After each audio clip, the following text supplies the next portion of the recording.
We're here today at the grand opening of the Toronto Underground Cinema. We're here with Charlie, Alex, and Nigel.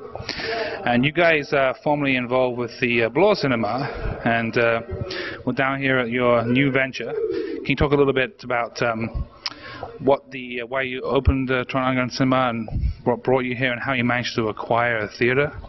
Every cinephile's dream, I guess. It is completely a dream come true, and but yeah, it was just a case of right place, right time, and finding talking to the owner of the theater and finding that out and talking to him. It was these two gentlemen who helped with a lot of experience, and like they're the brains behind this. So it's good. Yeah, we were lucky to have the opportunity to meet the owner and provide infrastructure for the theater he had here. Our experience previous in repertory cinema gave us a lot of opportunity to provide that foundation of what you need, and our whole idea is to kind of bring back a kind of grindhouse type setting to the theater. And because it's underground, we thought that'd be a good angle to play on.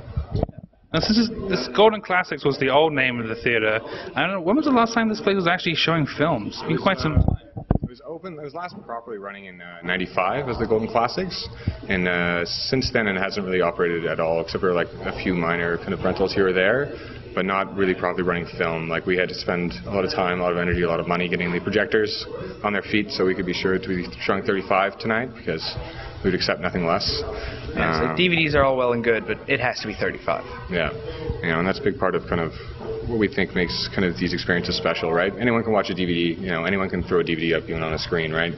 But watching something on 35 kind of adds a little magic to it, right? And as a kind of, I want to bring that magic. That's what we're about, right? Bring the magic back. That's our goal. Yeah. That sort of reminds me, I'm thinking of great classic movies about theater ownership, Cinema Paradiso. You guys sort of lived that dream. Yeah. Well, we just started that dream tonight. This is the beginning. So hopefully we'll be dreaming for a while. I was joking with Doug. It's like, if you get the hankering to see a movie at like 2 o'clock in the morning, you guys can just come down to your theater and enjoy a personal big screen experience. We've been throwing things up on the screen as we work, just kind of a little background noise and watching Scarface. We've watched Scarface about 3 or 4 times. Watched Dark Knight about twice now, and so it's been fun. It's a nice thing to be able to toss on in the background. It's a good perk. Yeah. Now, speaking of the location and obviously the history, Chinatown, Kung Fu, John Woo, I guess you guys are going to be sort of respecting that history of the location with some great Kung Fu classics? We're definitely going to be working hard to make sure that we can show as much Kung Fu as we can, and working with people in the city who kind of have their hands in that kind of pool, and hopefully we're going to be able to bring back some regular screenings that I think the city would really enjoy. Yeah, we'd like to make a kind of a genre-specific name to the theater. Aside from, the second run and avant-garde and independent films, we want the genre classics in here too. That draws a large crowd. That's what we love personally, so we want to see that here. So speaking of films, your choices tonight, Clue and Big Trouble in Little China, one of the most underrated, well, to a lot of people, films ever made. John Carpenter classic. Just want to go talk why you decided on those 2 films tonight. Well, Clue it's one of my personal favorite movies. I've loved it ever since I was a little kid, and we went with Big Trouble in Little China because we're in Little China and we're going to be big trouble in the cinema scene. That's right. And Clue also, we're a little hard to find. We're the underground cinema. We are literally underneath the ground. We're in the basement of a condo building without a lot of exposure out on the street, right? So getting people to know where we are is a big deal for us, right? And so I think Clue is kind of just a kind of funny nod to that. It's like we're the mystery in Little China here, right? So you need to have a clue to see the Big Trouble. Yeah. So I wanted to mention that you guys got a really big celebrity endorsement yesterday from none other than Roger Ebert on Twitter. How did he come across you guys? It's kind of interesting. We don't know. We've been trying to figure it out. We literally logged in one day and saw that, and it blew our minds. Yeah, it's completely unexpected.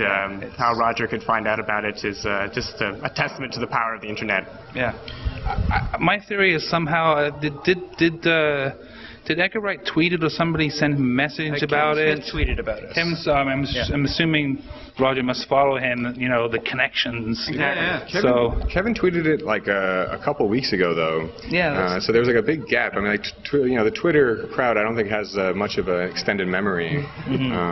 So I mean, that's what I thought at first, but I'm not sure. I mean, like, we think maybe just like through kind of critics in the city who maybe know him and had been talking to him at Cannes or whatever, or Cannes, and maybe he found out that way. And Dork Shelf, the article that he linked to, a friend of ours who's involved there, said he had been speaking to some critics who were going off to Cannes, so he thought maybe one of them had tipped them off. But I mean, like, there's no way of telling. And I mean, just to have kind of Roger Ebert, kind of the world's most famous film critic for sure, kind of give us the endorsement and the style in which he did was totally overwhelming. And it's probably the most mind-blowing thing that's happened for me, at least. Like, I am just completely speechless. It was amazing to find that out. Well, maybe he'll be in Toronto for TIFF and come pay you guys a visit. We hope so. We would love that. Yeah, we really would. So I just want to ask you now, grand opening, first 2 movies. What's next? What do you got? Do you have the schedule for upcoming screenings? It's actually this Sunday we're going to be having a tribute to Jim Henson. We're going to be showing Muppets Take Manhattan and Labyrinth back-to-back. And we're also going to be having some special guests out for that. John Patterson, the writer-creator of Puppets Who Kill, will be coming out to speak because he worked personally with Jim Henson for years. And after that we have Renter on Thursday, is it? Yeah, we have some renters coming in next week, and then we begin our regular programming at the end of the month. May 28th. May 28th. Are you lining up trying to get any of the Toronto festivals who do other repertoire cinemas to come down and screen at the Underground? Well, we've definitely been making calls and inquiries, and we're finding out, so we'll have to see down the road. We're talking to everyone, and we definitely want everyone to come down here. I mean, we think that this is a really great spot, and we think that the audiences are really going to love us down here. So we think it's going to be a good fit for a lot of the major film festivals if they want to kind of try their feet in our water. Yeah, we love this space, and we're hoping that love spreads to everyone in the city. So the last question I want to ask, just to wrap things up, would be if you just somebody had to say to you, name your favorite or one of your favorite cult films. Just going to ask you 3 guys to tell us the names of them. Okay. Cult movie. I want to say Dark Knight, but that's not cult, so I'm going to go with Ghostbusters. Cult. I mean, that's a hard definition. I'm going to say Labyrinth is a cult film, and I love it to death and sing the soundtrack all the time. I personally think nothing beats Tim Curry, who's in Clue, starring as the Darkness in Legend. Yeah. That's probably my favorite. That's a good one. He trumped us. Well done. Well, thanks for taking the time to talk to us. Thank you. Good luck. You know, it's just pretty cool. I'm looking forward to being able to see some films I've never seen in the theater before on the big screen. It's always the best way to see things, and thanks for talking to us. Thank you. Thank you so much for coming out. Yeah, man. It's a pretty amazing planet we live on here, and a man would have to be some kind of fool to think we're all alone in this universe. There is a hidden world where ancient evil weaves a modern mystery. What's going on here? Is this some kind of... Magic. The darkest magic.